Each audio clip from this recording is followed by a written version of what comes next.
Hello guys, Radhe Radhe, जय श्री कृष्णा। अब ये 15 जनवरी के बाद शादी विवाह शुभ काम सब शुरू हो जाएंगे। तो हमारे नवयुवक बच्चों की शादी होगी, लड़की और लड़कियों के। तो शादी विवाह करने के बाद फरवरी में तो बहुत सारे ढेर सारी शादियां हैं। तो जो है शादी के बाद लोग जाते हैं घूमने, हमारे नौ बहुए और बेटा जाते जाते हैं घूमने। तो घूमने से अपना नुकसान ही होता है, उससे कुछ क्या फ़ायदा होता है क्या। और जब टिकट लेते हैं तब भी पैसा खर्च होता है, वहाँ गए खाने पीने का खर्च होता है। और इतना ही नहीं, अपनी एनर्जी भी वेस्ट होती है, बीमार हो जाते हैं। कई बार बच्चे जब जाते हैं शिमला, कुल्लू मनाली, रानी खेत, कहाँ कहाँ भी जाते हैं घूमने। तो जंगल में घूमने का क्या फ़ायदा मिलता है, उससे कुछ फ़ायदा थोड़ी ना मिलता है, उसमें अपना काफ़ी नुकसान होता है। आए दिन बच्चे ऊंचे पर्वतों से गिर जाते हैं, झाड़ी में अटक जाते हैं।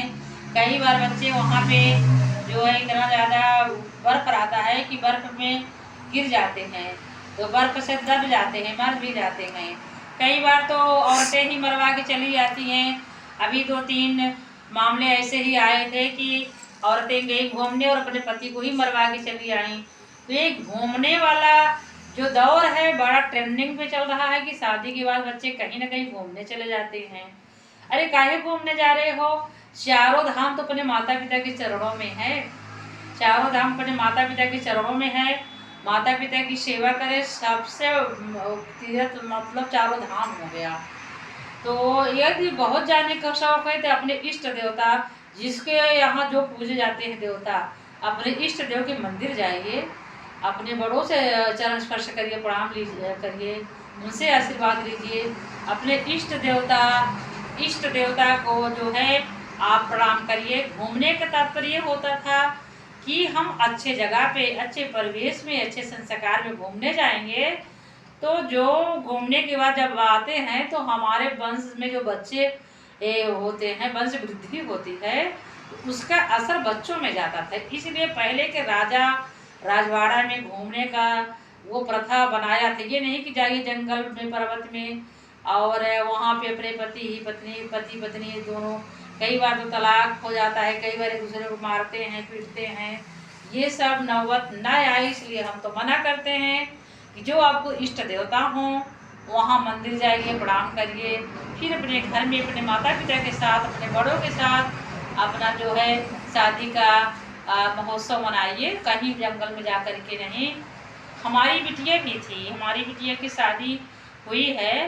तो वो कुछ लोग उनके मित्र दामाद जी के कहने लगे कि चलिए घूमने चलते हैं। तो फिर हमने मना किया। हमारी बिटिया के ससुर लोग 4 भाई हैं, तो 4 भाई हैं, तो हम कहे राम लक्ष्मण भरत शत्रुघ्न, तो तुम्हारे ससुर खुद ही देवता हैं, काहे बाहर जाओगे घूमने।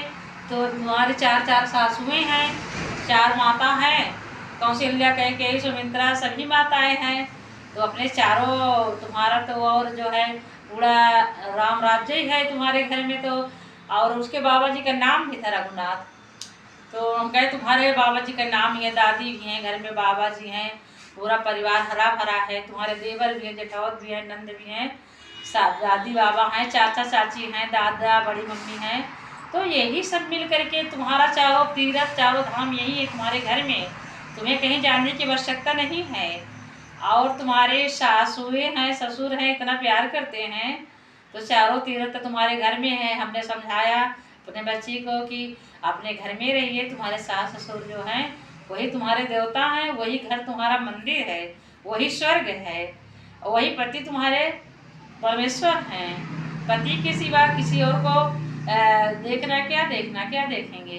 तो अपना पति ही परमेश्वर है। तो फिर हमारी बिटिया नहीं गई घूमने। हमारे दामाद जी टिकट भी लिए थे घूमने के लिए, बस मित्रों के कहने पे कि शादी के बाद कहीं घूमने जाया जाता है। तो हम गए अपने इष्ट देवता, उनके घर में खुद ही बड़ा सब मंदिर बना है, महादेव का 12 दरी मंदिर है। तो हम कहे अपने देवता, आपके घर में जो इष्ट देवता खुद ही मंदिर बना है, जाइए वहाँ प्रणाम करिए, कथा सुनिए, जल चढ़ाइए, आप क्यों बाहर जाएंगे। तो फिर वो लोग नहीं गए। अब उसके सासू लोग बहुत मानती हैं, कहीं भी जाएंगी सास तो वहाँ से कंगन चूड़े तमाम श्रृंगार की चीज़ें ले आएंगी। सब बारी बारी से सासुएं गिफ्ट करती रहती हैं।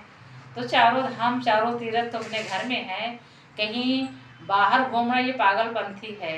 बच्चे जाते हैं अनाप शनाप पैसा वहाँ पे लुटा के चले आते हैं, बियर पियेंगे, क्या क्या गलत कर्म करके आते हैं। अब उससे उत्पन्न होगी जो संतान, तो वो संतान क्या होगी। अगर हम जानवर खा रहे हैं और जानवर की प्रवृत्ति है तो जानवर जैसे तुम्हारी संतान होगी, आगे चल के हमें ही काट के खा जाएंगे हमारे ही बच्चे। तो एक संस्कार हमें देना है। घूमने का मतलब कि अगर हम मंदिर में जाते हैं, अगर अपने बड़ों के शरण में रह रहे हैं, बड़ों के उसमें प्रेम स्नेह में रह रहे हैं, तो बड़ों का जो है वो प्रवृत्ति बच्चों में आएगी। तो वंश वृद्धि होगी जब, तो हमारे बच्चे स्वस्थ रहेंगे, सुंदर रहेंगे, संस्कारी रहेंगे, गुणवान रहेंगे, बलवान रहेंगे, बुद्धिमान रहेंगे। और जंगल के जानवर देख के आएंगे तो जानवर जैसे बच्चा पैदा करें, क्या मतलब है बाहर होने का। तो कहने का मतलब हमारा ये है कि मैं कई तरीके से समझाई हूँ, जो मेरी बात को समझेगा, अमल करेगा, तो मान लीजिए मैं बहुत महत्वपूर्ण बातें बताई हूँ। आज के युवा पीढ़ी समझते नहीं हैं, सोचते हैं माता पिता, दादी बाबा, बड़ी मम्मी क्या जानती हैं, कुछ नहीं जानती हैं। अरे जब वो 60 साल के हैं, 80 साल के हैं, 90 साल के, 100 साल के हैं, वो 100 साल का अनुभव लिए हैं, 80 साल का अनुभव लिए हैं, ऐसे नहीं है। तो 80 साल का अनुभव हम घर में ही सीखें, क्यों बाहर जाएं घूमने, शिमला मनाली पर्वत पहाड़ चट्टान से गिरने। तो हम ऐसे व्यर्थ में पैसा खर्चा करने नहीं जाएंगे, वही पैसा से हम अपने बड़ों को गिफ्ट ले जा करके देंगे और अपना विवाह सेलिब्रेट करेंगे, तो हमारे घर में कितनी खुश होंगे, वो यादगार हमेशा के लिए रहेगी। धन्यवाद। हमारा वीडियो आपको कैसा लगा कमेंट करके जरूर बताइएगा, और अगर अच्छा लगे तो मेरे वीडियो को जरूर सुनना, कमेंट करना, शेयर करना। हरे कृष्णा, हरे राधा, राधे राधे, जय।